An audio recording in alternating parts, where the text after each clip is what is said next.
Et avec un grand plaisir aujourd'hui, nous recevons le porte-parole du parti PASTEF, les Patriotes, du président Ousmane Sonko, maître Abdoulaye Tall. Ñu nara waxtaane xew-xew jamono, actualité politique bi fi mu toll xam ngeen ni c'est assez dense. Sur ce plateau, nous devions aussi recevoir maître El Hadj Diouf, malheureusement qui n'a pas donné suite favorable à notre requête.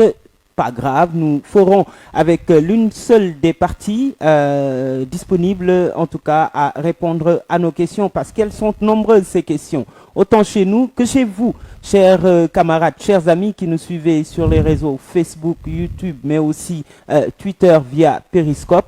Nar nañu waxtaane actualité politique bu jëm ci wàllum Pastef, waxtaane actualité réew mi. Xam ngeen ko démb maître Abdoulaye Wade ak monsieur Macky Sall daje nañ ca palais ba, mu mel ni beneen reconfiguration politique nar na am. Donc autant de questions qui seront abordées. Serge malheureusement absent, moom tam di gunge dafa dem mission dans le cadre du travail, mais j'ai toujours la même équipe technique, la meilleure qu'on puisse trouver sur Dakar. Baïfal au niveau de la technique, aussi Luc, Aïda aussi qui nous accompagne, Kébé de l'autre côté. Merci surtout à vous qui nous suivez. Maître Tall, maa ngi la nuyu. maa ngi lay fay Brice. Na ngeen def. ñu ngi sant yàlla, xanaa nga may ma nuyu mbokk réew mi ñuy seetaan di ñu déglu à travers ci seen plateau bi. di ñaan yàlla lépp lu ñu fi wax rek mu nekk luy jariñ askan bi. di ñaan yàlla également lépp lu ñu fi wax rek mu bañ a jër jiixi jaaxasi xelu nit ñi. En tout cas maa ngi lay gërëm di la remercier ci invitation bi, c'est une première fois d'ailleurs que vous m'invitez sur ce plateau. di wax ni parti Pastef kontaan na trop ngeen boole leen ci seen programme di leen bàyyi xel di leen laaj saa yu réew mi laajee ñu wax ci mbirum réew mi. Jërëjëf. Waaw, parce que noonu la, c'est pas le premier militant de Pastef que nous recevons. ñoom it chaque fois dañuy faciliter en tout cas accès bi ci ñoom, ñu leen di gërëm ci loolu. Maître, dafa mel ni politiquement dëkk bi xaw na yëngu. Dañuy xaw a def rétrospective tuuti, ma laaj leen ndax yéen en tant que Pastef amoo leen tuuti déception, ndax suñu xoolee élection 2019 ñu bëri yaakaaroon nañ ni maître Abdoulaye Wade ñëw na waxul, mais xëy na yéen la doon jàppali. Am ñu leen ci mbamboon, am ñu ci d'accordoon, et cetera. Ñu gis keroog ouverture Massalikul Jinaan mook Macky Sall ñu daje. Démb it ñu daje, reçu au palais avec tous les honneurs. Mu mel ni sax am na retour bu nar a am, mooy Macky Sall dana ko seeti. Est-ce que déception la wala yéen noo leen di interpréter cette situation? waaw Brice, maa ngi lay gërëm ci question bi bu baax. C'est vrai que question boobu peut-être bu ñu ko laajoon Abdoulaye Wade ak Macky Sall ñoom ñoo xam li ne seen bopp, ñoo xam du ñu gént di ci guddi. Mais Pastef mënu see am déception parce que Pastef dafa am calendrier am agenda am mu ngi koy doxal. Dama lay fàttali tuuti rek ci histoire. Xam nga le président Ousmane Sonko avant élection yi passé demoon na fi élection muy élection législative. ba mu fu génnee certes moo nekkoon 6e position sur les 47 listes, mais 6e position après les 5 grandes coalitions. mu génnoon premier, mu nekkoon benn aspect bu symbolique. Mais ñàkku teewul tamit ci plus fort reste la jàllee. moom moo nekkoon ci tête de liste yi ñu jàllee plus fort reste. Avec ñii ne 39 000 suffrages, ñii ne 40 000 suffrages. Mais entre élection législative 2017, je pense que ma juumale c'était en 2017, en juin 2017, ak élection présidentielle février 2019, c'est moins de 2 ans.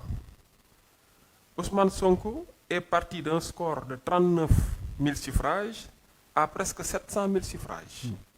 Xam nga kooku kon am na yoonam bu mu doon dox, mu ngi doon progresser de façon sûre, certaine, et à la surprise de tous, il a multiplié son score par plus de 10. Xam nga loolu c'est une première dans l'histoire du Sénégal.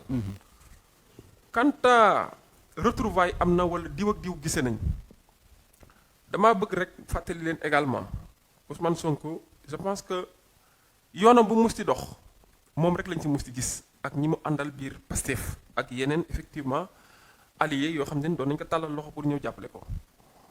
mais boo xoolee yoonam moom moo ci gën a fës xam nga bokkul ak par exemple boo jëlee la mouvance présidentielle le parti au pouvoir avec ses alliés qui font plus de 200 organisations boo xoolee dans l'opposition sans pour autant mu am benn cliché wala benn préjugé ci benn organisation de l'opposition mais boo xoolee PDS amoon na plus de 60 organisations yu mu àndaloon boo xoolee par exemple la coalition Idy 2019 amoon na plus de presque ñaari gouvernement yu mu àndaloon te boo xoolee du côté de Ousmane Sonko à part Ousmane Sonko ak peut-être dans une moindre mesure Cheikh Tidiane Dièye Abdoulaye Niane mais booy xool xamoo ñenn ñu mu àndal et pourtant Pierre Goudiaby Atepa Boubacar Camara ce sont quand même des forces politiques c'est des forces politiques mais xam nga ñooñu en termes d'élection amuñu fenn fu ñu leen mesurer waxuma minimiser wu ma seen poids politique minimiser seen influence sur le champ politique mais dama ni en termes de représentativité et en termes de légitimité politique xam nga ñooñu mosuñoo natt seen bopp bëggoon nañoo natt seen bopp ci élection yi passé mais peut-être avec système bi ni ñu doxalee ba écarter leen ñu ko doon ñaawlu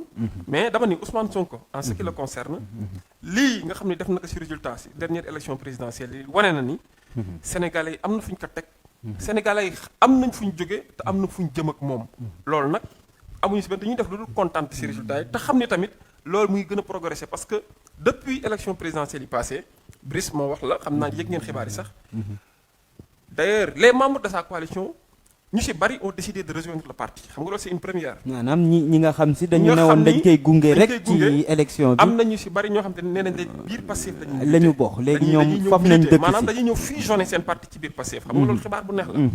mais beneen bi li ci gëm solo mooy. membre coalition tey jii boo demoon yeneen membre coalition yi nga xam ne ñoo accompagné les autres leaders de l'opposition les autres candidats de l'opposition ba élection yi jeexee pare nañ ci ñoom ko ne dem na sa côté. mais tey jii au niveau de Pastef ñi àndoon ak la coalition Sonko 2019. ba tey ñu ngi ànd ak moom xam nga loolu dafa am solo quant à nag pour répondre de façon définitive si retrouvailles entre ñaari nit mais dama lay fàttali ne Ousmane Sonko moom la Abdoulaye Wade njëkk a woo ba mu jugee Europe avant au cours de la campagne présidentielle Ousmane Sonko par respect au statut d'ancien président d'Abdoulaye Wade par respect à son expertise et par respect au peuple sénégalais parce que Abdoulaye Wade bu dul dara am na fu mu représenté ci xolu nit ñi kilifa googu am fu mu jaar avant muy nekk président de la république am lu mu xeex ba sénégalais am ko ci démocratie am lu mu xeex ba mu nekkee président de la république ba sénégalais am lu mu fa accédé même bu fekkee am na lu bari loo xam reproché nañ ko kooku ci yaruteem bu ko nit kilifa gu mel noonu woowee dina mën a togg ak moom te saa yu ko woowee tamit dina togg ak moom waxtaan ak moom loolu maître est-ce que du wax ju rafet rek mais bu au fond c'était un calcul politique peut-être parce que xam nañ ni élection yi jàll PDS demul mais PDS ni nga ko waxee Abdoulaye Wade am na place ci xolu nit ñi ku mu jàppali tamit di nga am score bu baax est-ce que Ousmane bi mu ciy demul par calcul politique li tax ma koy laaj mooy avant ces élections-là et quelques années auparavant dans l'affaire Karim Wade Ousmane était un des plus tranchants quand même sur la traque des biens mal acquis il faut traquer et cetera am na sax ay kaddu yu mu yëkkati tegoon ko ci ndondu Karim Wade tey bu ñu ñëwagum ci nii mais ñu yegg ci élection muy dem wuyu ji Abdoulaye Wade est-ce que du woon par calcul politique. waaw xam nga loolu peut-être. am na certaines analyses. yoo xam ne ku ci nekk rek da nga koy bàyyi mu xalaat ak boppam. xam nga tamit Sénégal dafa nekk dëkk boo xam te nii daanaka booy xool bu mbir amee ñëpp ay experts lañ ciy doon. mais dama lay fàttali rek xam naa xam nga ko bu baax Abdoulaye Wade posture bi mu amoon avant les élections présidentielles. membre partie intégrante de l'opposition wane na ko ci discours wane na ko ci position yi mu am par rapport à certaines politiques publiques yoo xam ne gouvernement bi ñoo ko déployé ñoo ko dégagé pour mettre en œuvre te gis nañu loolu baaxul woon ci askan bi Abdoulaye Wade boobu ba mu ñëwee premier discours bi mu tenir ba mu fulee le sol sénégalais jóge aéroport dafa maa ngi gërëm Ousmane Sonko ci xeex bi nga xam ne mu ngi koy mëne mu ngi gërëm Ousmane Sonko courage bi mu ci àndal mu ngi koy gërëm ak loxo yi set yu mucc ayib yi nga xam ne mu ngi koy mëne mais xam nga loolu discours la ba mu toxee foofu tamit wax na ni ba mu ci jógee moom moo jël téléphone am woo Ousmane Sonko ne ko bëgg naa ñu toog te jamono jooju may wax leen ne bari na kilifa yu doon bëgg pour Abdoulaye Wade jàppale Ousmane Sonko mais Ousmane Sonko duggul woon ci bopp bi pour ma Samba wala ma Demba ñëw di ko jàppale parce que jamono jooju ma lay wax Ousmane Sonko mu était à l'intérieur du pays su ma juumalee mu ngi woon ay côté ci région de Fatick wala région de Kaolack di def côté Kaffrine ci lañ ko woo ñu ni que par respect au doyen d'âge ñëwal nga uyu si mu écourter campagne am ñëw déglu parce que dafa te dagg ba mu campagne génnee loolu foofu la amee solo contrairement aux autres candidats yi nga xam ni peut-être am na lu ñu doon sàkk wax nañ ko publiquement Ousmane Sonko ba mu génnee bañ ko laajee lan la waxante Ablaye Wade dani si li ma leen mën a xamal te muy dëgg te effectivement looloo am te kenn weddiwu ko ba tey wax na leen waxtaan nañ ci réew mi waxtaan nañ ci ëllëgu réew mi waxtaan nañ sax si processus électoral bi ni nga xam ni ay jokkati am na ci processus électoral ni nga xam ne ay jalgati am na ci waaye wàllu coalition waxtaanuñu si wàllu jàpp kii jàppale kii wala kay jàppale kii waxtaanuñu si te loolu tamit yaakaar naa tamit par loyauté yaakaar naa respecté na ki nga xam ne moom la doon toogal di waxtaan mais tamit par loyauté respecté na peuple sénégalais te boo mu fi jógee tamit mënoon na def ni ñeneen ñi di def maanaam jël micro ne maa ngi ñaan sama papa Ablaye Wade wala sunu papa Ablaye Wade nga ñëw solennellement nga jàppale ñu mais loolu defu ko beneen bi mooy xam nga Ousmane Sonko musta wax ne Karim Wade dafa def wala Pastef par la voix de Pastef mu ñëw taxaw ne Karim musu ko wax kooku moom dama koy leeral fii d'ores et déjà on est d'accord mais même waa PDS fi nga xam ni foofu la Karim Wade bokk fa la Ablaye Wade bokk mais ñoom dañuy d'accord nañ sur la reddition des comptes reddition des comptes du ay affaire Massa wala ma dem reddition des comptes c'est-à-dire que ça va de soi et puis dafa ànd ak marche normale d'une république. mais c'est une phrase de Ousmane Sonko qui dit ñi jot a gérer réew mi depuis les indépendances ba fi ñu toll nii dañu leen war a fusiller ngay wax ju rafet ju mu wax ci maître Abdoulaye Wade posture bu rafet bu républicaine bu mu yor mais suñu jëlee ceux qui ont géré le pays depuis les indépendances jusqu'à période bi mi koy wax il y a un certain Abdoulaye Wade. waaw xam nga loolu tamit yaakaar naa sénégalais wax nañ ci épilogue ci. mais ku dégg olof. déglu Ousmane Sonko ba muy wax en français. waxul ne dañ leen a war a fusiller. dafa ne je reprends sa phrase. et les images sont là suñu ku leen dajale fusiller leen doo ci am baakaar. waaw dani. peut-être que tamit da ngaa bëgg a dagg fi nga commencé. dagg fi nga bëgg a dagg commencé. waaw Ousmane Sonko dani.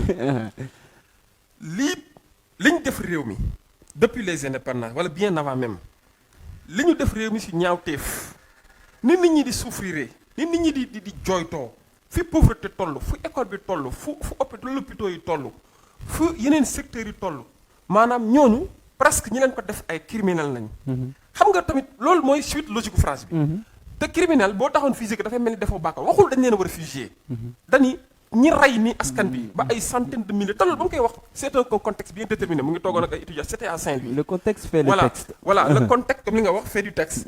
ba mu ne comme ni ñuy wax ci wolof rek. nit di nga faral di wax rek nga ni sama nga ni sa doom. nga wax ak moom baal ma ci kàddu nga ni ko doxal fële xaj waay. xam nga sa doom la. te pourtant du xaj. nit dina wax ki nga ni ki yow mii su ma la jàppee dinaa la rey. mais doo ko rey. dinaa la sanctionner. c'est-à-dire que il voulait insister sur le xam nga ñun wolof lañ leen wax mais. contexte boobu peut-être gars yi jël loolu parti jël na ko. aggravé que exagéré que. ba Ablaye Wade personnel xaaral foofu na foofu la amee solo. parce que mbir ba mu jógee dañ ko commencé woon di ko diaboliser. am dégg naa benn ministre sax na j'ai eu froid dans le dos ba ma déggee kàddu gi yooyu pour rek di jéem a jaxase xelu nit ñi. mais ki ñu yaakaaroon ni peut-être discours boobu wala déclaration boobu mënoon na si gis boppam. ba contre Ousmane Sonko kooku moo njëkk a Ousmane Sonko. ne ko xaaral ma wax la rek Ousmane Sonko wax nag mais dama koy répété waat rappelé. ba affaire mbir mi Ablaye Wade mu ngi ko fekk Dubaï. Ousmane Sonko ñoom ñaar jour boobu je peux être témoin parce que toog naa ci booram. si journée boobu. ñoom ñaar wax nañ presque ñaari waxtu. Ablaye Wade nekk damaa bëgg nga jël micro dem jàkkaaroog Sénégal yi nekk li nga wax ba ñu la si mbam maa la ko wax loolu d'accord naa ci ak yow. képp ku jor réew mi te yoroo ko ni nga ko war a yoree dañ laa war a rey xam nga loolu kon wàccoon na ak waxam mais.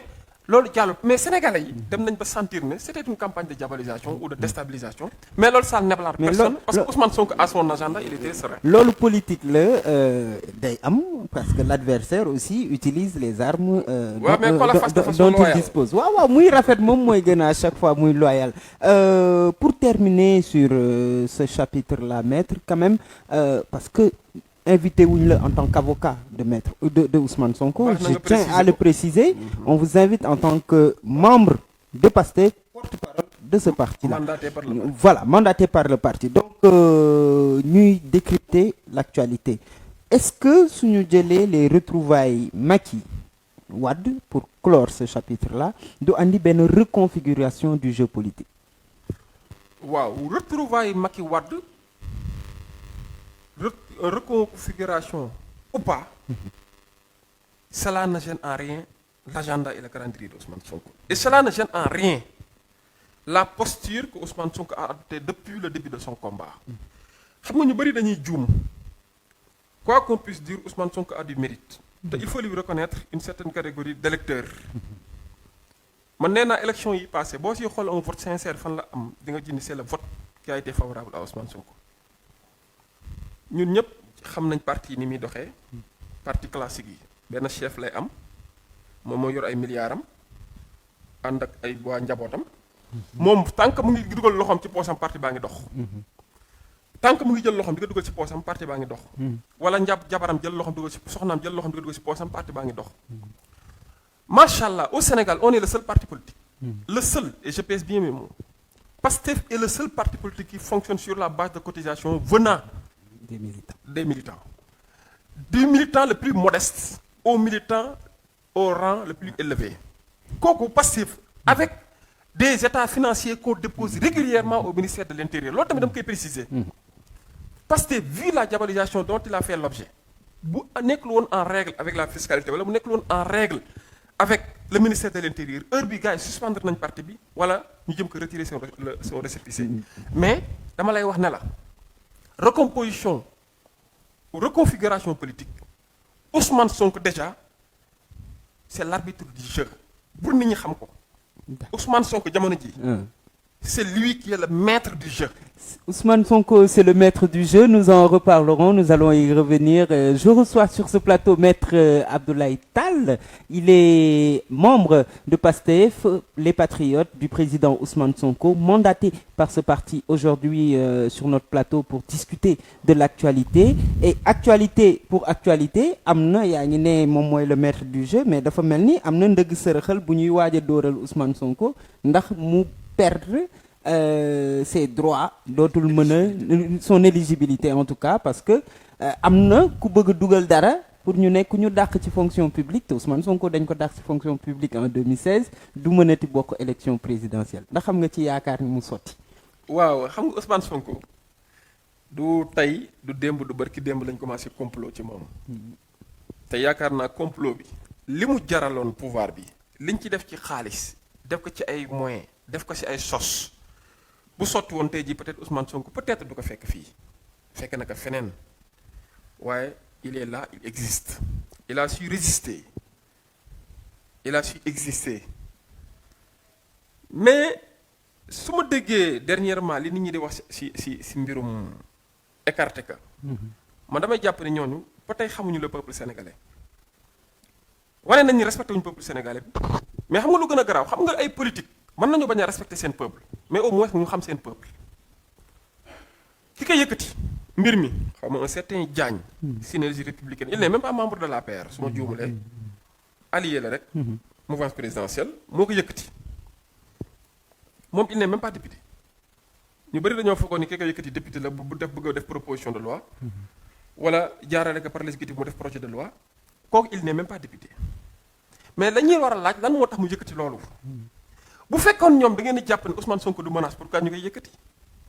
moom moo ni dañoo war a légiférer dans ce sens parce que waruñoo dénk réew mi koo xamante ni nekkoon na ci fonction publique ba pare mu ñëwaat nekk fonction publique kon loolu mooy ñoom jàpp nañ ni Ousmane Sonko day jël réew mi ñoom déjà jàpp nañ ni Ousmane Sonko day jël et pourtant Ousmane Sonko est arrivé troisième.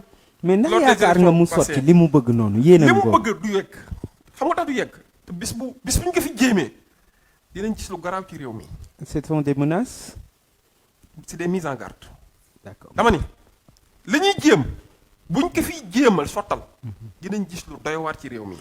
parce que sénégalais yi dañoo taxaw nag debout et déterminé pour ne concrétiser benn projet wala benn processus.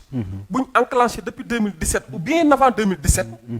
et processus boobu dont l'aboutissement c'est de faire accéder Ousmane Sonko ainsi que l'esprit de PASTEF à la magistrature suprême parce que gis nañ ni y a que Ousmane Sonko qui présente de véritables critères pour révolutionner le champ politique mais également faire décrocher le Sénégal pour accéder à des sphères beaucoup plus importantes en termes de développement, en termes de respectabilité, en termes d'hégémonie, mais également sur le plan international, en termes d'influence. Gis nañ ni kooku moo ko mën a def te dama lay wax beneen affaire boo xoolee score bi Ousmane Sonko def ci élection présidentielle yi passé xam nga ñu bari dañuy wax c'est un trichement rek bu may def. waaw ñu bëri ñu ngi wax naan Khalifa Sall génn na kaso est-ce que du yàqal Ousmane Sonko Karim Wade bu ñëwee est-ce que du yàqal Ousmane Sonko. mais loolu da ngeen si kontaan génnum prison Khalifa Sall. ñun dañ ci vous l'avez soutenu. Ousmane Sonko a soutenu Khalifa Sall sans réserve. Ousmane Sonko seeti na Khalifa Sall du benn yoon du ñaari yoon. a exigé sa libération. Ousmane Sonko a dénoncé le procès politique dont Khalifa Sall a été victime. De même, Ousmane Sonko a dénoncé la procédure pénale qui a été utilisée contre Karim Wade. On est d'accord. xam nga yooyu c'est des combats de principe. qu'il mène. lu am la. Bon il a exigé après Khalifa Sall am na ngeen ñu fi jàpp. dem na seeti leen. man personnellement ma ko utal permis mooy fekkoon na fi benn communiqué bi wax na bëggoon seeti Adama Gaye ñu xañ ko.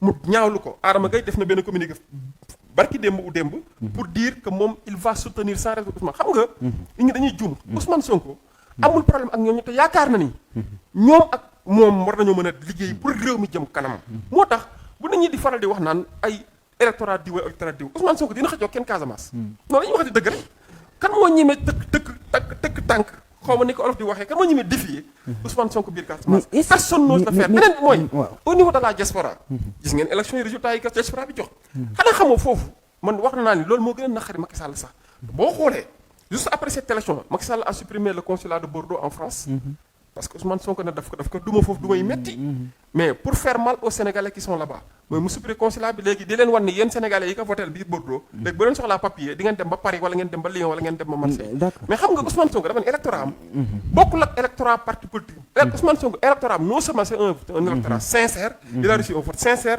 mais tey jii dafa am ay facteurs de multiplication yi nga xam ni non seulement dina ko conforter à garder le cap mais également à augmenter davantage sa marge au niveau des électeurs te boo xoolee bu baax si facteurs yi ma lay wax xam nga nee nañ moo la candidat des réseaux sociaux waaw tey jii fi ñu nekk nii di waxtaan nii non si ban biais la nit ñi di seetaane parce que tamit yéen maître da ngeen dégg naa yéen seen plateau bi ñi koy suivre ëpp na 2 millions de personnes ou 3 millions de personnes et pourtant c'est des réseaux sociaux mais maître c'est que li tax ñu naan leen candidat des réseaux sociaux tamit parce que da ngeen jël réseaux sociaux yi rek moomale ko seen bopp Ousmane Sonko suy def live ñu ne télé tàkk na ay jër on a plus de 7 et est-ce que tey c'est une nouvelle forme de faire la politique une nouvelle façon de faire même la communication politique que Ousmane Sonko propose. waaw xam nga loolu tamit ma tontu la ci lu yomb la yow sax xam nga ni jamono ji la meilleure façon de communiquer avec son peuple c'est d'épouser les réseaux sociaux du Ousmane Sonko moo def réseaux sociaux yi fii la fekk réseaux sociaux yi mais réseaux sociaux yi ñoo ko fekk si il faut que loolu leer du Ousmane Sonko moo corrompre les réseaux sociaux tel n'est pas le cas Ousmane Sonko xool amul télé amul rajo. Contrairement aux autres leaders politiques nga xam ne am nañu ay télé am ay rajo am ay organes de propagande Ousmane Sonko am ko Ousmane Sonko këram la toog di mener ses activités politiques mais dafa gisaare à un moment donné benn support de communication wala moyen de communication ñëw rek favorable à Ousmane Sonko mais xanaa xamul loolu nit ñi dañu ci war a interroger wu le pourquoi réseaux sociaux yi may fàttali ne c'est des moyens certes de communication mais c'est des Sénégalais qui sont derrière mooy Sénégalais bi nga gis ci marché bi mu xëy mais mu ngi toog ci marché bi yor portable am di joxe son avis sur la vie politique di joxe son avis sur les positions de Sonko mais kooku moo nekk Sandiara moo nekk Tambacounda moo nekk Kolda moo nekk France moo nekk Paris moo nekk États-Unis moo nekk Dubaï moo nekk feneen ak feneen ak feneen moo nekk tamit ci université bii bi nga xam dañuy toog di jàng tamit di joxe seen xalaat maanaam Sénégalais ñooy joxe seen xalaat mais avec une nouvelle forme pour joxe seen xalaat xam nga bu njëkk ba loolu amul woon RTS rek moo fi nekkoon kuy wax sa xalaat sax tey ji bu ñu xoolee numéro favorable ñu gars yi filtré la mais jamono ji nag on est à l'ère de la médiacratie, c'est-à-dire de la démocratie par les médias. D'accord. On est à l'ère également de la communication politique. Que franchement, Macky Sall, comme reconnaître il n'est pas génie en communication, ni également ses alliés ne sont pas génies en communication. Particulièrement, il reconnaît que Ousmane Sonko, de par la communication, est en train de lui damer le pion. D'accord. Communication ou Ousmane Sonko, nous continuons si domaine bobu demb mu am tweet bu mu def bu ñu xaw a jaaxal ñun ñëpp xaw a jaaxal tous ceux qui évoluent dans la communication où il cite l'Afrique, le Sénégal, cite ensuite la Casamance mu mel na en tout cas dans certaines interprétations ku favorable à un repli régional mel na Casamance et cetera et loolu nit yu bëri personnellement sur Twitter dama gis ñu bëri ñu ñaawlu ko est-ce que Ousmane Sonko a des tendances régionalistes? Non, tel n'est pas le cas. ñi koy ñaawlu ñi koy wala ñi nga jàpp ñoo koy ñaawlu xam nañ leen. mooy les répondeurs automatiques. non mais dama gis non maître sincèrement dama gis ay nit waaw seen neutralité aw ma ci doute. waaw mais xam nga ñu loolu ñaawlu tamit tweet non boobu. Brice loolu du ma la kii xam nga Ousmane Sonko. démb ba muy wax d'ailleurs si conférence de presse la ko waxee à Ziguinchor ci conférence de presse. te ba muy wax la fa leeral dani sama combat Afrique la dooree c'est pour les États-Unis d'Afrique. te rappelé na sax ne joxe na information ne il prépare une tournée africaine ba lim ay dëkk yi nga xam ne war na fa dem bari dëkk yi mu war a dem ci koy woo bari na dafa lim foofu rek parce que yooyu gën a jàmp mu ñëw ne sama combat ñëwaat ne Sénégal la Afrique la njëkk a tudd Sénégal mu ñëwaat ne waaye nag sama base affective Casamance la xam nga loolu dafa am symbole dafa am lu solo dañu wax ne dëgg Idrissa Seck boo fàttalikoo jamono yi ko fi gars yi di persécuté fan la daan def ay déclaration am fan la ko doon defee Thiès la daan dem foofu la ay mbokkam dëkk ne leen naam bokkutuma si nguur gi waaye ñu ngi may attaqué mais la sensibilité voilà de la Casamance xam nga tax parce que dañoo bëgg jël Casamance def ko une partie entièrement à part du Sénégal te boobu ce qu'il a refusé Ousmane Sonko daf leen wax ni Casamance si Sénégal la bokk te man dama doon dangu sa dugg si piège boobu si discours boobu bu ñuy faral di présenter Casamance yi comme des citoyens entièrement à part c'est des citoyens à part entière comme les habitants du Fouta comme les populations de Malem Hodar comme les populations de Saint-Louis comme les populations de Tambacounda di nga loolu mooy di nga d'ailleurs sax Ousmane Sonko l'a toujours combattu te booy xoolee discours avant même les élections ñu bëri ma fàttali ne Moustapha Cissé Lo toog na fii Sénégal yëpp di ko dégg élection amul campagne commencé gul Ousmane Sonko organiser un meeting à Ziguinchor ñu gis ni des centaines de milliers de Sénégalais se sont mobilisés pour donner un succès incommensurable pour donner une réussite inattendue dem ba image yi sax jaaxal na pouvoir bi Moustapha Cissé Lo lu mu wax. ay rebelle ñoo fa taxawoon xam nga ñoo njëkk saaga. yow loolu ba tey waa Casamance mën nañu ko digérer barki Demba Ndiaye ki ngeen di wax naan moo bëgg a def initier ay projet de loi lan la wax Ousmane Sonko xam nañ fi mu dëkk xam nañ fi mu bokk. xam nañ koy maamam si Casamance. xam nga ñoom ñooy taxaw di jéem a indi ay mbirum waaso. Ousmane Sonko nee na leen man deret yëpp. man maay le Sénégalais le plus achevé. parce que deret yëpp. jàkka jaa ngi noonu seede yàlla. parce que dafa bokk xombol. voilà yaayam séeréer la. côté yaayam maamam xalpulaar la waa Saint-Louis bi lañ. am na maam yoo xam waa Fuuta la. papaam joolaa la. am na côté papaam ci côté papaam ay olof lañ. mais xam nga ko bu dee je suis le Sénégalais le plus achevé je suis le prototype de Sénégalais. ko dañ kenn nangul waaye nag fii laa juddoo. waaye fii laa mujjee parce que papaam na ko yàlla yërëm mu ngi Casamance ñu suul te Sonko la sant. xam nga kooku yaakaar naa dafa wane boppam ci lépp. mais bëgg a ñëw taxaw naan Ousmane Sonko dafay wane waa Casamance est-ce que. loolu mooy ñi nga xam ni. ñooy woon ñi nga xam ni seeni pexe bu sotti woon. peut-être Ousmane Sonko ko fekk këram mu toog mais dañuy nax seen bopp rek. dañuy nax seen bopp rek Ousmane Sonko le connaissant il est très courageux très objectif. et il aime très bien le Sénégal booy xool Ousmane Sonko. pourtant Dakar gi la am kër fi la yeewoo di fi kiiwee. parce que fonctionnaire la woon. dans l'exercice de sa profession avant ñu koy raje démerdé wu na li ko yàlla di wërsëg ma dem ut fi kër fii la dëkk ak njabootam ak ay soxnaam ak ay njabootam. ay parents yu jógee Casamance bëgg ñëw fii nekk ay étudiants yu bëri ñu ngi biir këram mu uuf. bëri na fii Macky Sall fa na dëkk fu nekk mer moom. waaw moom waa Fatick d'accord maître d'accord mais dinañ ñëw léegi ci beneen aspect maître mais avant ça je rappelle que yéen ñi ñuy seetaan aussi vous avez le droit de poser vos questions je vais les recevoir ñu jàllale ko jox ko maître ndax xam ngeen prochaine étape bi ñuy jëm tamit on va pas interpeller l'avocat encore une fois on va interpeller le membre de PASTEF le mandataire de PASTEF qui certainement a un avis une position du parti à partager avec nous donc mën ngeen yónnee seeni question dinañ ko jotali maître Tall maître balaa ñuy débuter dama la waxoon am na ku battre record émission bi n'est-ce pas waxoon naa la ko. waaw waxoon nga ma ko léegi. kan la. bon c'est les militants de Ousmane Sonko. waaw non mais avant les militants de Ousmane Sonko dafa am ku ma la waxoon moo.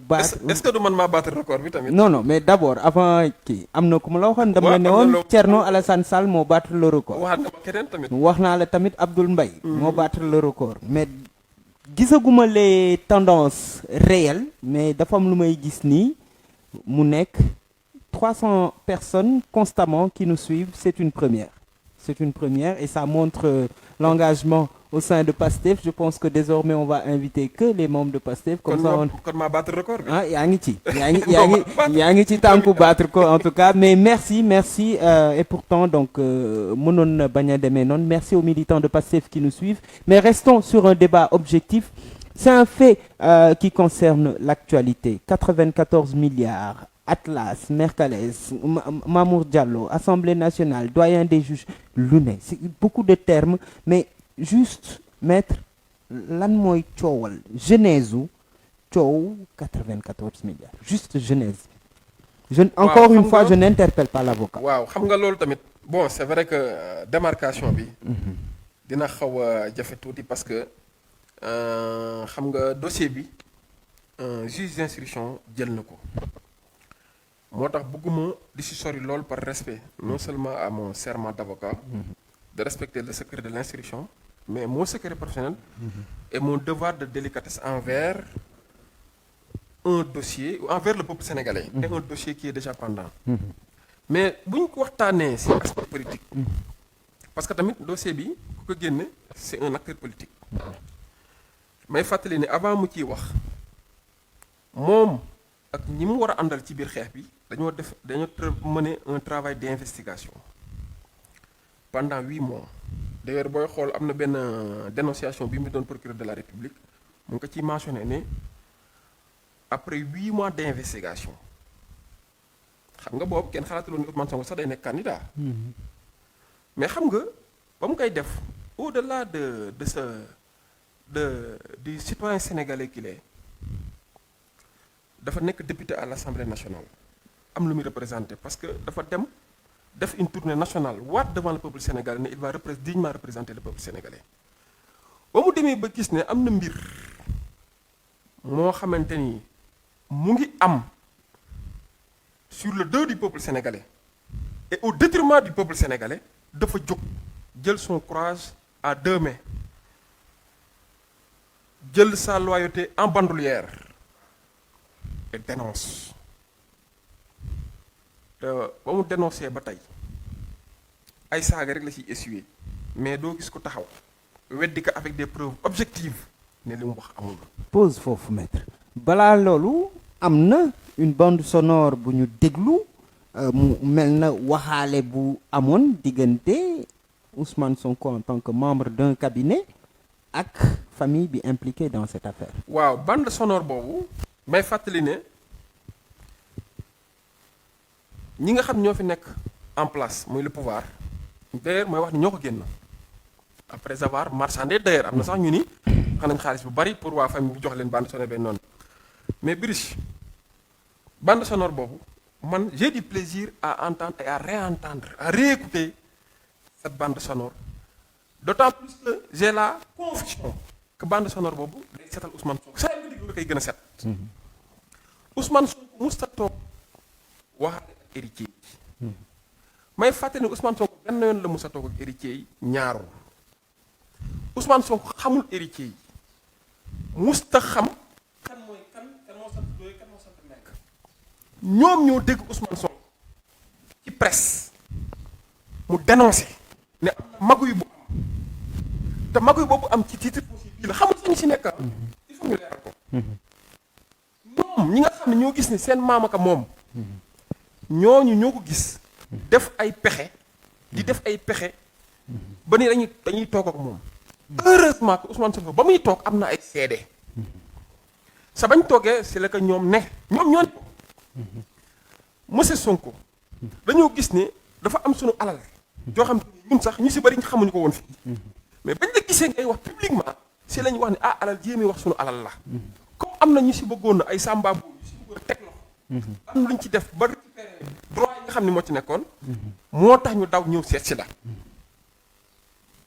ci la ñuy waxtaanam ne ko comme mbir mi def nga ci ay jéego def nga ci enquête est-ce que doo ñu jëlal dossier bi nga xool ñun suñu àq ak suñu yelleef yi nga xam ne am na ci nga fexe bañ tegaat ci suñu loxo quitte à ce que sax ñu fay la Ousmane Sonko ne leen may leen ma xalaat may leen ma xalaat ci parce que naam loi sax terew ma parce que jamono jooju ñu ngi ko radié de la fonction publique ubbi na son cabinet de consultant di xaar di am agrément en tant que expert fiscal may leen ma xalaat ci heureusement pour Ousmane Sonko ba mu ci xalaatee moom ci akulaay taalaam la ni moom il préfère décliner l'offre de la famille ba ñuy dajawaat boobu Ousmane Sonko may fàttali ni parce que ci biir mbir moom la ñuy waxee ne am na société bii ak société ba ak société ba bu existé ci loolu may wax ne en réalité pouvoir dañ doon sos di xool fu ñuy jaar mais xamuñu fu ñuy jaar Mercalex biñ ñi moo signé protocole ak héritiers yi xam nga Mercalex ban année nañ ko créé boo bëggee léegi ma génn la statut yi mu ngi fii sama portable acte authentique yi laa la wax de statut yi nga xam ni ak registre du commerce ak NINEA bi nga xam ni greffier en chef du registre du commerce et du crédit immobilier moo ko établir c'était en 2014 en 2014 Ousmane Sonko xamul woon Ismaïla Ba moom Ousmane Sonko bokkuñu woon classe nekkuñu woon ay xarit en réalité mosuñu ko nekk mais ba mu defee enquête am lañ ni ko nekkante woon nga université mais yaa ko jiitu woon yaa ko rawoon ay année mais après l'université ñoom ils ne se sont plus revus parce que xamante wuñu woon foofu mais par l'intermédiaire d'un ami commun moo leen rapproché ne kii mu ngi ci dans la consultance et dans les recouvrements Ousmane Sonko demande ndax kii il est sérieux ñu xamal ne nag Ismaïla Ba nit ku sérieux la ku liggéeykat la d'ailleurs sax c'est quelqu'un qui soutient beaucoup ses parents d'ailleurs loolu moo tax sax ndeysaan ba mu ñàkkee waa benn si waajuram yi affaire da ko xawoon a bouleversé Ousmane Sonko def enquête ñu xam ne kii il est crédible il est honnête boobu Ismaïla Ba am nag société Mercalex sax bi nga xam ni moom rek moo si associé unique maanaam moom société unipersonnelle la xanaa xamoo protocole d'accord boobu Mercalex moo ko signé waaw xam nga ñu ngi tudd Atlas naan way Ousmane Sonko Atlas may wax ne Atlas groupe la maanaam dafa composé d'une société bu tudd Afex Afex boobu Ousmane Sonko moom mooy actionnaire majoritaire Ousmane Sonko la Afex doo gis document bu ñu wax ne Afex signé na ak diw après actionnaire majoritaire bi Afex Ismaïla Ba en tant que associé où ça à Afex non pas à Afex à Atlas xaaral bàyyi ma lay wax et gérant Afex moom moo composé ak Ismaïla Ba pour am la société qu'on appelle Atlas. D'accord, pause. Est-ce que Afex Mercalex moo composé Atlas? Afex Mercalex. Afex Ismaïla Ba. C'est Afex Ismaïla Ba. D'accord. Mercalex société la unipersonnelle boo xam ne c'est de l'autre côté. D'accord. dama ne Ousmane Sonko ba mu décliné offre c'est-à-dire que héritiers yi ba ñu ko bëggee jël dugal ko ci mbir mi daf leen xool na ba xool mais du ko mën. naam sax loi terewu ko. mais comme dafa posé ay acte d'investigation. ak moom moo ko annoncé. public bi ba Sénégal yëpp xam ko. loolu moo tax moralement éthiquement. moom du ko il préfère. ne pas prendre ce dossier. après si la héritiers yi dem. d'ailleurs sax am na kenn ku ñu doon waxal. pour mu jël ko. si lañ dem waxtaan ak keneen. ak Ismaïla Ba dem ne léegi Mercalex lañ continuer liggéey ak ñoom. Ousmane Sonko foofu la toll ci mbir mi pour moom mu amaat liberté li nga xam ne mooy àq ya parce que moom li ko intéressé woon c'est loin même des droits des héritiers parce que pour man peuple sénégalais bi moo nekk au-dessus des héritiers. D'accord maître. Peuple sénégalais boobu moo ko gënoon intéressé parce que 94 milliards lañ ci tudd te 94 milliards yi c'est l'argent du contribuable sénégalais moom lañ jëloon pour wax ci. D'accord maître. On va pas être sur le plan du droit mais juste de la morale. ma defaat reconstitution. Ismaïla Ba moom Mercalex. moom kese. Société unipersonnelle. moom kese moo ko moom. Ousmane Sonko moom kese. wala associé la ca Afex. on est d'accord. moom kese wala associé Afex. moo fa nekk majoritaire. waaw wala disons. mën nañ ne sax moom Afex. waaw mu tegee nële. Atlas. Afex la.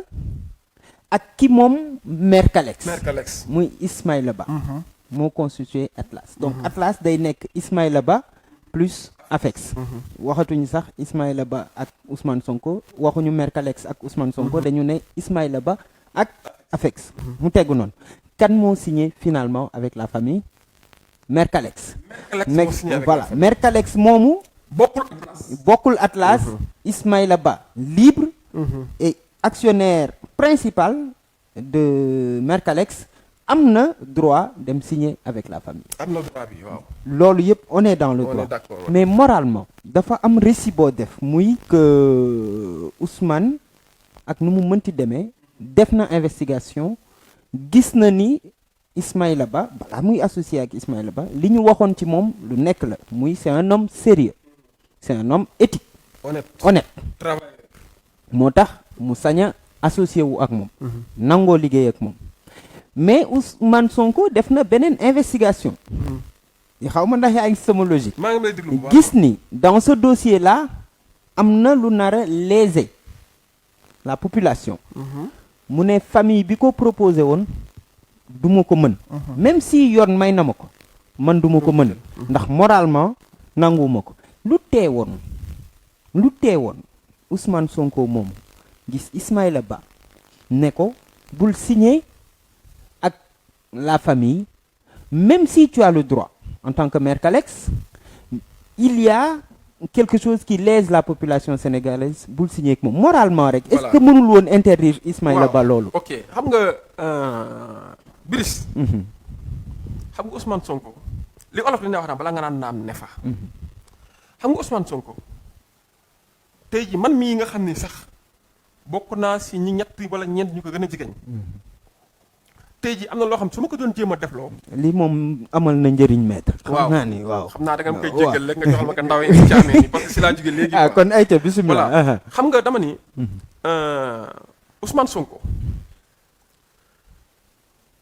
mu wax Ismaïla Ba liñ naan àndu nawle rek lañ ànd gannaaw liggéey bi ak li nga xam ne war nañ ko seq si liggéey booy xool Ousmane Sonko gannaaw loolu amul droit bu mu koy amul benn instruction bu mu koy jox wala ni mu koy war a comporté woon ñoom liñ ci seq te war ko mën a doxal bu fekkee loolu dem na ba engagé tu leen Ismaïla Ba nag il est libre avec sa société Marikalex de négocier avec quiconque xaaral loolu dafa am solo parce que Ousmane Sonko nekkul ci comptabilité Marikalex nekkul ci audit Marikalex nekkul ci gérance Marikalex Marikalex nee naa la créé nañ ko ci jamono ji nga xam ne 2014 mi ngi Ousmane woon Sonko xamul fonctionnaire woon ki ko créé waaw est-ce que kon tey jii relation yi Ousmane Sonko am ak moom Ismaïla xam nga sax dama ni la juridiquement Ousmane Sonko amul benn prérogative waaw pour ne Ismaïla Ba nii ngay doxee wala naa ngay doxee effectivement fi mu ko mën a defee mooy si fi ñu àndee ñoom parce que mënoo sein de Atlas, voilà waaw. si Atlas la ko mën a defee te foofu nee na leen man Ousmane Sonko je décline dugguma si duggaanuma ci parce que yoon sax terewuma ko loi terewuma ko waaye sama moral moom ko mel maintenant famille bi nee naa la avant même sax ñuy conclure ak Marikalex xaaral loolu dafa am solo am na kenn ku ñu doon waxal waaw am na beneen tur parce que par respect waaw à son nom et à sa famille du ma tudd turam mais am na kenn koo xam ne mën nañoo wax te kooku xamul sax peut-être Ousmane Sonko peut-être sequ ak dara mais ñoom ñoo demaat ñoom famille waxtaan seen biir waxtaan ne écoutez comme mbir mi toll na fii mieux vaut kon ñu continuer ak ki nga xam ni peut-être am na ci une idée loolu moo indi Ismaïla Ba dem par le biais de sa société Marikalex encore une fois xam nga sax société à responsabilité limitée booy xool sax doo tudd ki ka moom parce que c'est la société qui dispose d'une personnalité juridique kon Marikalex moo dem signer ak famille bi gis naa ci presse bi xam nga des fois ñoom plus ñuy avancer rek plus ñuy gën a seetal Ousmane Sonko xam nga tamit ndeysaan li nga ni olof dani ji nga wax ju bon dëkkul fu mu jëm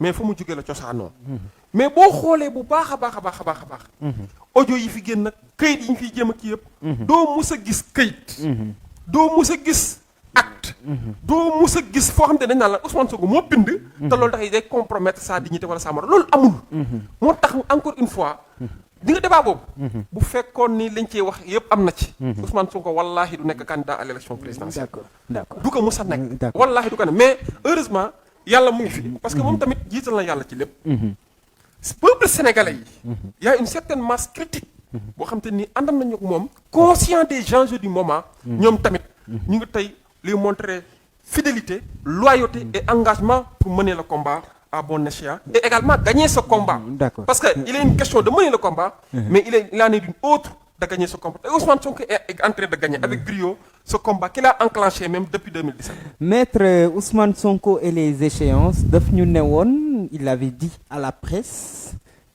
fii ak jamono jéene suñu deful dara, je vais mettre à la disposition les preuves. Waaw. Jamono jooju weesu na. Weer mi ngi ciy waaj a tegu. waaw kenn gisul preuve yi ba preuve tey. waaw xam nga bis yi nga débat boobu man dama si kontaan sax xam nga yaakaar naa am nga tuuti notion. ci droit su ma déggee ni ngay waxee. Brice preuve fan lañ koy discuter si mbedd lañ koy discuter ci marché ba ci place publique ci presse wala ci tribunal. tribunal la ñuy discuter. d'accord ci tribunal la ñuy discuter preuve Ousmane Sonko bu ne yor naa preuve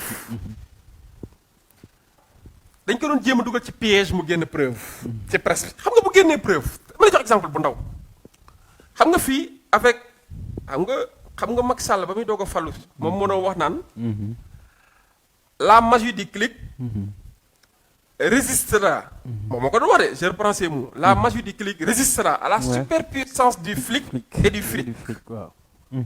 xam nga tey jii Ousmane Sonko tey jii bu ñëwoon par mégarde génn preuve yooyu avant même la saisine du tribunal de la justice nit ñëw defar ay contre preuve manipuler que indi ñëw tax am na fi xam nga ay fàttali avant élection yi génn nañu fi benn këyit naan Ousmane Sonko franc-maçon la ab génn ab benn lettre bind ci nangam sangam ñëpp xam nañ c'est scanné yaay fàttali avant élection yi bind nañu fi benn contrat ne waa Tullow Oil ñoo financé Ousmane Sonko xaalis xam nga yooyu ay këyit la yoo xam amul heureusement nit ñi Tullow Oil génne nañ def communiqué ne document yooyu c'est faux mais Ousmane Sonko dañ la non seulement yor naa ay preuve te heureusement sax une partie des preuves sax waa commission d'enquête parlementaire bi génn nañ ko te ñoom ñemewuñu see wax dinañ ñëw si commission mais dama ni yaa xayti mu laa ji nga ki taxaw saisir justice benn yoon saisir une deuxième fois saisir IGE saisir OFNAC kooku pare na nag pour procès te nag Ousmane Sonko li ma ko xam ci mat ni ma ko xamee ci si recul ni ma ko xamee ci si équilibre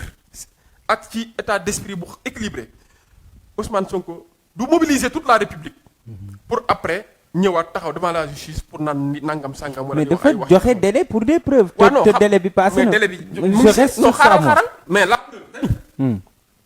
fii ak jëmmi jamono. fii ak septembre fin septembre. waaw dañu fii ak jëmmi waaw même bu joxee septembre.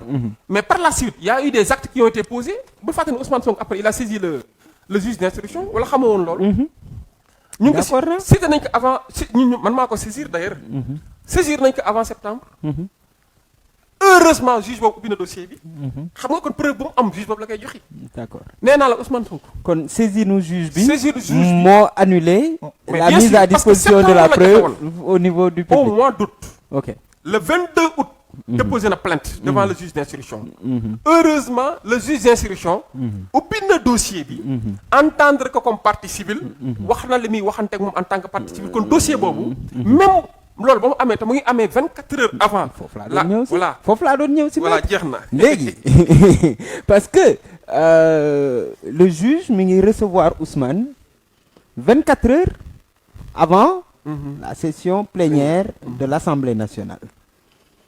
am wax ju ci jib ñu ne yéen ñi nekk avocat wu yéen a bind au juge pour mu recevoir ko loolu day mel ni ruse ndax yéen a ngi bëgg a annuler la session plénière parce que normalement su juge bi déclenché la procédure la session plénière devient caduque dafa mel ni loolooy texte bi ah ñu ne yéen a saisir le doyen des juges mais c'est pas le juge lui-même moom moo enclenché procédure bi est-ce que noonu la demee damay laajte rek. waaw xam nga dama la wax sànq sans pour autant ma dugg ci. mbir mi ci dossier bi effectivement. dama lay wax ay date rek dama ni le 22 août Ousmane Sonko déposé na plainte. est-ce que xam nga le 22 août même Assemblée nationale convoqué gul. pour statuer de façon préliminaire sur une date pour renvoyer en session à huis clos plénière. Ousmane kii defu ko. le 22 août déjà. xam nga le 11 septembre la gars yi convoqué. plénière bi avant le 11 c'était une semaine auparavant si lañ Assemblée nationale njëkk réunir pour wax ne ban date lañ koy renvoyer à huis clos. bu fekkee ne déposé nañ bu yàgg mbir mi. foofu laa bëggoon ne la date dafa am solo. du ruse en principe bu ñu déposé plainte avec constitution de partie civile avant huitaine maanaam avant 8 jours juge bi war na commencer poser acte yi. puis sax accusé na un petit retard d'ailleurs sax demoon na ba mën na pousser avocat am Ousmane Sonko yi. pour ñu def conférence de presse. mais par la suite gis nañu régulariser boo xoolee sax boobu ba léegi defaatuñu conférence de presse parce que dafa am loo xam si mbir mi ñu bëggoon a wax comme loolu régulariser nañ ko loolu moo tax mais en réalité du ruse parce que le juge n'était pas obligé de recevoir Ousmane Sonko. nga le juge n'était pas du tout obligé de recevoir Ousmane Sonko. Mais au contraire. gis na ni effectivement li ñiy def. muy dëgg. déposé nañ. Il y a un temps raisonnable qui s'est écoulé waroon nañ ko déglu bien avant. Mais il s'est rendu compte que peut-être erreur de sa part. Mais toog na. rectifier le tir entendre nag. te dama ne ba mu koy entendre. daf ko entendre sur procès verbal de déposition de partie civile. Est-ce que xam nga juge boobu sax du moom moo am pour apprécier de la recevabilité de la constitution de partie civile. Le tribunal lay amee. Mais plainte avec constitution de partie civile te plainte avec constitution de partie civile ma am lu ma la ci leeral. Plainte avec constitution de partie civile ci voie de contournement du procureur de la République la bokk. maanaam xam nga tey jii pour nga lutter contre l'inaction ou l'inertie du procureur citoyen bi dañ koy jox wala le particulier wala certaines administrations dañ leen di may ñu mën a enclencher ay actions publiques. ku mel ni douane. ku mel ni l'administration des eaux et forêts. ku mel ni les contributions directes mooy affaire impôts yi. man en cas de fraude fiscale ñoom ñëpp dañuy am nañ prérogative pour déclencher. nonobstant même la présence du procureur de la République. am nañ pour déclencher l'action publique. loolu moo indi tamit le particulier tamit pour rétablir l'équilibre. pour rétablir entre les populations les particuliers avec les institutions judiciaires ñu ne ñoom tam dañ leen di may. particulier bi pour mu mën a déclencher loolu moo tax indi plainte avec constitution de partie civile.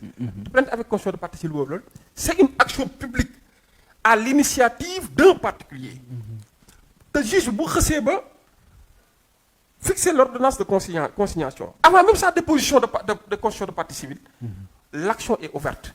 Non seulement Ousmane Sonko a été entendu sur procès verbal de déposition de partie civile mais également on a fixé la consignation dont il s'est acquitté. Déposer que ñu defal ko décharge. D'accord, maître. Lii du sama question, c'est une question d'un certain Issa Diallo qui dit est-ce que Ousmane Sonko savait que les familles d'héritiers avaient reçu un paiement de 2,5 milliards de la part de Tahirou Sarr et qu'il est advenu qu'est-il advenu de cet argent? On ne l'a pas entendu s'exprimer sur le sujet. Mu ne am na famille yi donc jotoon nañ. si meeting boo xam te ni 30 minutes après keroog yéen a ngi ko doon ñaanal Mariama Sagna maa ma toogoon 30 minutes après nga yëg ne kii faat nañ ko si anam yu ñaaw yi. Ousmane Sonko toog na ñaari fan yoo xam mënta lekk. xam nga lu gën a métti loolu te mu gis ay nit yu doon ànd ak moom ci combat bi dund ko Ousmane Sonko mënta tiit. waru tiit mais du tiit. est-ce que comprendre beneen bi mooy. xam nga dafa baax peuple sénégalais ñoom ñoo ko porté. dafa baax bu mbir amee wala mu am ay xibaar ne ñii am na lu ñu nar pour def ma mu ñëw si peuple sénégalais ñii lii nañ nar waaye nag dama leen koy wax rek pas pour ngeen yaakaar ni damay jooy wala nangam sangam mais man dinaa mener le combat à ma manière. te il est en train de le mener avec brio avec efficacité Ousmane Sonko. moo njëkk a taxaw défier leen pour dem ak ñoom tribunal. xam nga ku tiit kaso kuy tiit kaso du def loolu ku tiit kaso du initier ay procédures. est-ce que on peut s'asseoir sur une branche et prendre un scie pour scier la branche sur laquelle on est assis. D'accord kon bëre dina am. émission bi ñu ngi may signaler ni li des bëreetul man je n'ai vraiment pas vu le temps passer dëgg-dëgg. ñu ñëwaat tuuti sur la communication. Parce que toutes les questions sont intéressantes. Non toutes les réponses aussi le sont donc voilà. Donc mais mu ñëwaat tuuti si la communication de Ousmane Sonko on a connu l'homme dans toute son élégance ci wax ju rafet wax ju dal.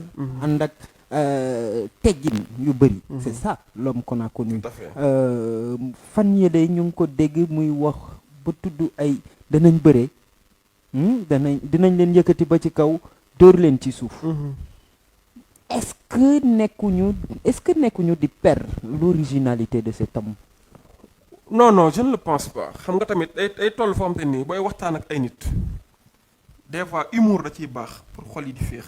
maa ngi fàttali en 2012 Ablaye Wade ak Macky Sall ba ñu demee deuxième tour Macky Sall sax moo wax ne caxabal naa ko. wër naa ko ndomb 4 appuis rek a des.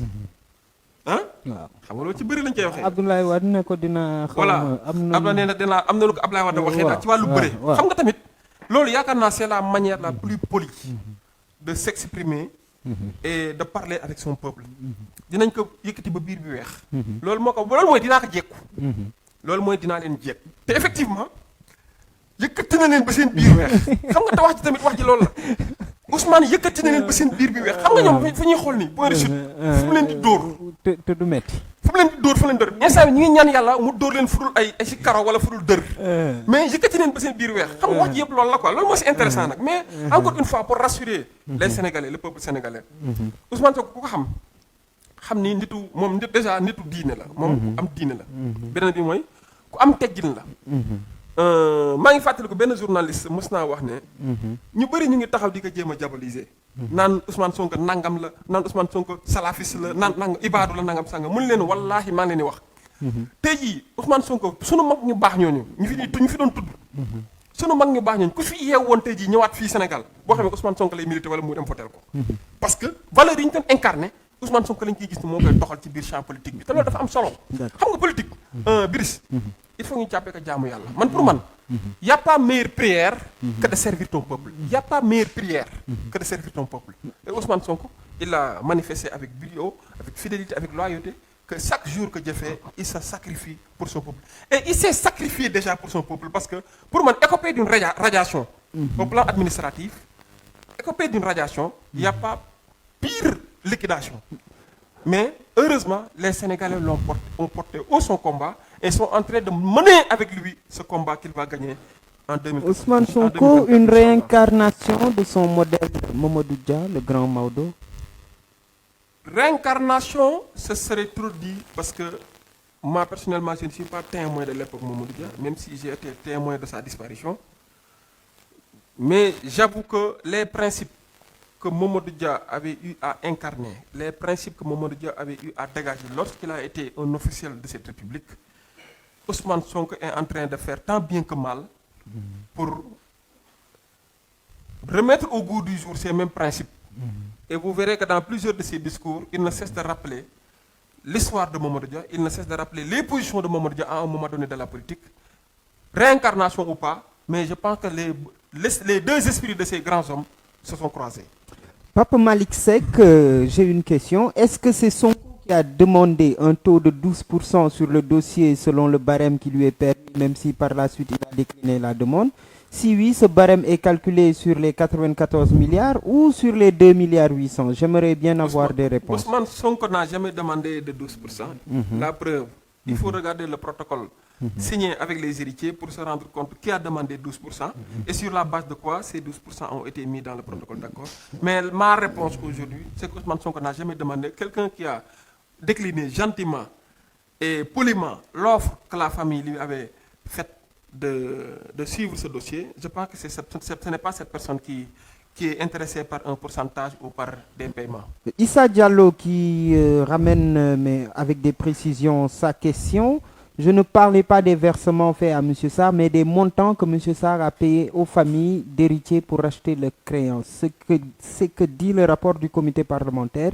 Je pense qu'il serait intéressant que l'on soit éclairé sur le sujet. Encore une fois, moi je dis que la commission d'enquête parlementaire, franchement, a manqué de tact. Manquer de tact, cela veut dire. Parce que dans cette affaire-là, commission d'enquête parlementaire composée de députés de l'APR,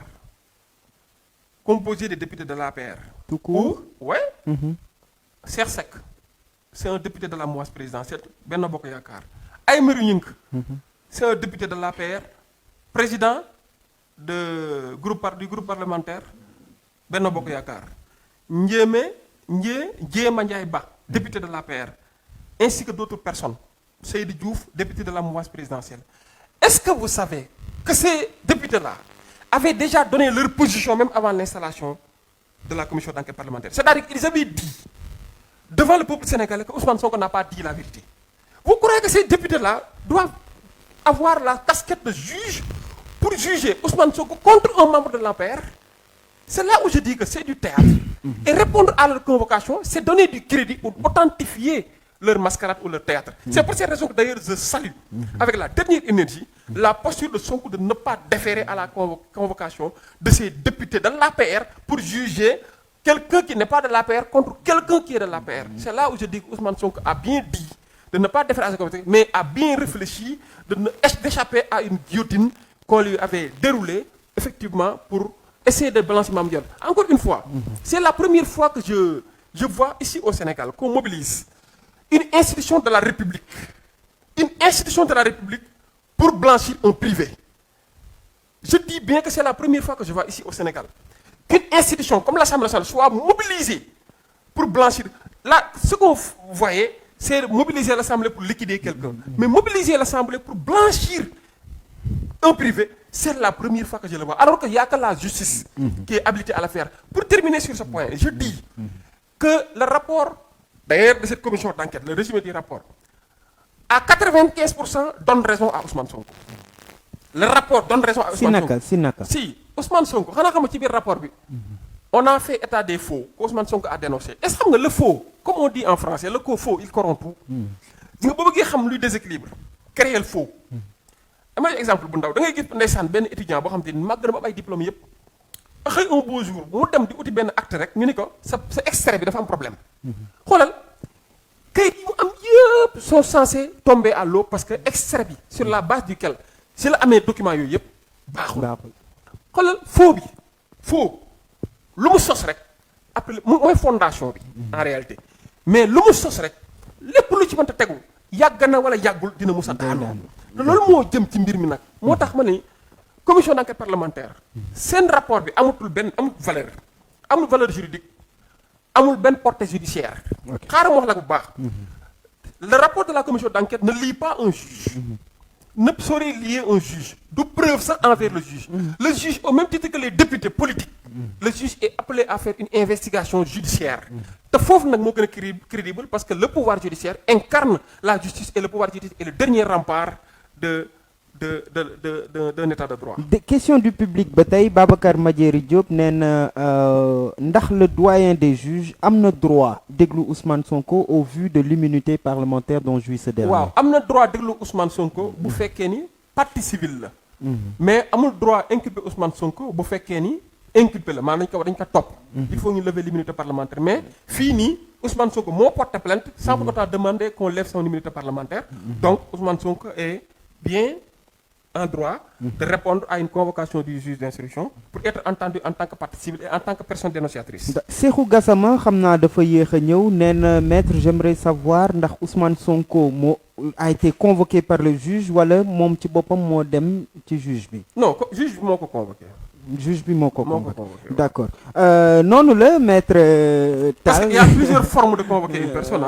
On peut convoquer par le biais par le canal de ses avocats. Comme on peut le même convoquer téléphoniquement. Mais pour cette affaire-là, il a été convoqué par le canal de ses avocats. De ses avocats. D'accord nekkul avocat yi ñoo bind pour kii. Non loolu waa APR yi ñoo ko waaye dañu xam ni fii dañu fi naanee ñeex. Maître Abdoulaye Tall laa doon dalal dans cette chronique ak bànneex bu bëri non pareeguñu ma ko doon dalal donc ak contenté bu bëri gis naa mobilisation wu parti bi gis naa mobilisation militant Pastef yi ñu am aussi une discussion très intelligente muy ci commentaires yi muy en réalité mais balaa may tëj émission bi bàyyi laale la kàddu bi nga gërëm nit ñi lii sama pic la man maa ko bëgg a sànni tuuti waa Pastef jox la ko nga yóbbul ma leen ko les militants de Pastef sur les réseaux sociaux est-ce que am na nu ñu leen di former ba ñu gën a calme tamit di waxtaan sur des idées te bañ a dem sur des invectives ay saaga ay xulloo. déedéet xaaral Brice tamit foofu ma leer ak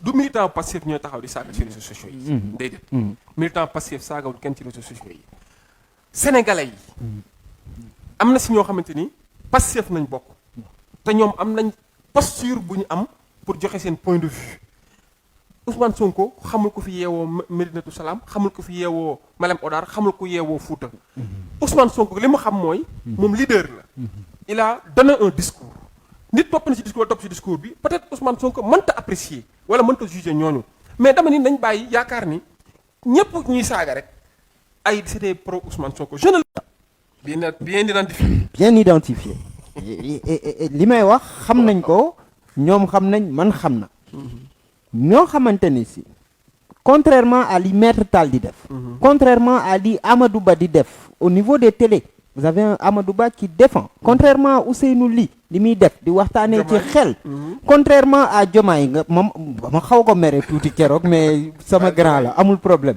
donc contrairement à li ngeen di def am na ñoo xamante ne si sur internet seen liggéey mooy tuddal Ousmane Sonko ñu ñaanal la. waaw mais na ñaan bi est-ce que loolu déet. waaw na ñaan bi ñaan mënul rafet. na ñaan bi rafet waaw rek léegi li may non mais dama ko doon def sous forme de package. waaw pour muy woo leen ñoom. waaw woo ñi fare APR woo ñi fare ci IDI woo ñi fare fépp ñu xam ni au final Sénégal ñun kese ñoo koy bokk. waaw mën nañ waxtaanee ci xel. sans yegg ci tudd way juro jaan waaw ci bu loolu tamit da nga may muy permettre tamit xam nga tamit li naan xel matul da ku ci nekk rek ak ni ngay faralee ci mbër Ousmane Sonko dugg na ci xolu nit ñi façon boo xamante ni man des fois sax sama yaram day daw wallahi nit ñi dañoo yaakaar ne sax Ousmane Sonko xale yi rek ñoo ko topp mais il faut nga génn ci nit ñi pour xam ne mag ñi sax ñoo gën a bëgg Ousmane Sonko léegi nag bari na ku ci nekk ni ngay manifester sa soutien à une personne am na ñoo xam ne bu ñu ko manifester ci yaru ñii dañ koy manifester ci xumbute ñii dañ koy manifester ci fecc ñii dañ koy manifester ci yuuxu peut-être ñii dañ koy manifester sax ci xeex su ma nee xeex ci laay dugal li nga bëgg a wax xam nga mais toujours est-il que rek nañ ñi la nit ki des fois bu amee dëjëm bu amee dëjëm da nga koy moom moo xam façon bi muy jooyee dëjëm waaye encore une fois damay lancer un appel rek à l'endroit des militants de Pastef à l'endroit des sympathisants et même de potentiels admirateurs de Sonko ñëpp appel bi ma leen lancé rek mooy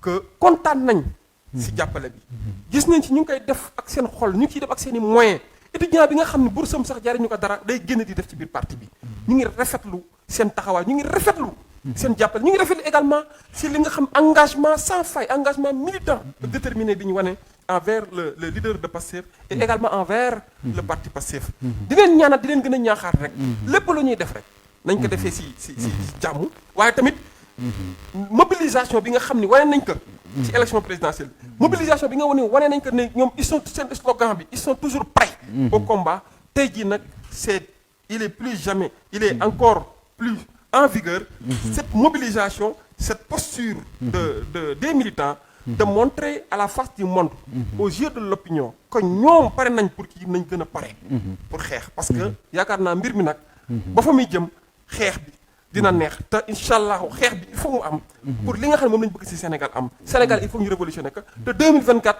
mooy aboutissement processus bi nga xam ne moo koy enclenché pour Ousmane Sonko commencé nag véritable liggéey bi nga xam ne moom la ñu war a def pour peuple sénégalais foofu tamit da nga may may rek ma tëj voilà da nga may may rek ma tëj encore une fois di la gërëm ci émission bi di gërëm bu baax ñi nga xam ni c'est internautes yi nga xam ne ñoo leen déglu di leen seetaan parce que tamit franchement ragal naa ne sax tey jox naa la sama kàddu fii ne bul hésiter di saa yoo ma bëggee invité bul hésiter il suffit que rek ma am aval du parti te incha allah loolu du poser problème parce que plateau yi dafa baax quand même comme sénégalais yi jamono ji nga xam ne ñu ngi noppalu añ nañ ba pare ñu leen di wax dëgg te pour ma wax dëgg mooy lii ñu analyser dans la plus grande transparence analyser dans le respect mutuel pour que sénégalais yi nga xam ñoo toog di ñu seetaan di ci jël lépp encore une fois maa ngi leen di gërëm yéen ñëpp di sant sénégalais yi bu baax a baax di wax ni yéen waa Pastef na ngeen gën a taxaw protéger Pastef protéger seen leader yéen waa Pastef maa ngi leen di ñaan yéen ñëpp ngeen taxaw te xam ni combat bi comme ni ko Ousmane Sonko waxee ce combat ne fait que commencer et encore une fois j'affirme et je réaffirme que ce combat ne fait que commencer et ce combat inchallah on va le gagner qu'on le veuille ou non ce combat il sera gagné. Maître Tall ma lay gërëm. maa ngi lay gërëm bu baax. foog ma jox la chiffre yi Thierno Alassane Sall avait fait interagir en 2 heures 15 000 Sénégalais man ak yow en 30 minutes déjà on avait fait interagir 7500 personnes. Donc, muy record boo battre rapidement en 30 minutes. Déjà tu approché nga record Thierno Alassane Sall muy yow di des militants de Pastef ma leen ciy gërëm. La prochaine fois je ferai 100 000. loolu leer na ma di remercier aussi mais surtout di préciser j'ai vu un commentaire bu naan je vois que la chronique est favorable à Ousmane Sonko xam naa ni da nga ñu xamul mais soo liiroon di nga xam ni les jumeaux faruñu woon ak Ousmane Sonko même si élection yi jàppale wuñu ko mais nag dara duñu tere di waxtaanee ci teggin di waxtaanee ñun defuñu journalisme duñu journaliste man financier la ke informaticien la bokkuñ suñu formation amul dara ak journalisme li ñuy def commentaire la waxtaan et cetera te suñu koy def dara du tere ñu def ko ci teggin dara du tere ñu def ko ci objectivité Maître Tall dina xam ni man moo ko dara waxtaanuma ak moom ci facilité il a apporté des éléments techniques Maître El Hadji Diouf devait être dans cette émission, pour des raisons qui lui sont propres, pour vous dire qu'on reste de toute façon à équidistance de toutes les parties prenantes dans ces affaires qui concernent la République. Sénégal moo ñor la chronique des jumeaux, Sénégal moo ñor Lions Prod mi di produire émission bi. tax may gërëm ñi ko ŋànk ñëpp muy Cheikh Koundoul di Issa ñi nekk en France di gërëm l'équipe technique qui m'a accompagné aujourd'hui muy Aïda di Baye Fall di Luc gërëm Keps gërëm aussi Cheikh Ahmed Tidiane Serge mi nekk en mission à Louga moo tax ñëwul tey mais di leen di gërëm surtout yéen ñi ñu accompagner tout au long de cette émission. Rendez-vous certainement dimanche prochain avec un autre invité pour un autre débat. Jërëjëf. Jaajëf.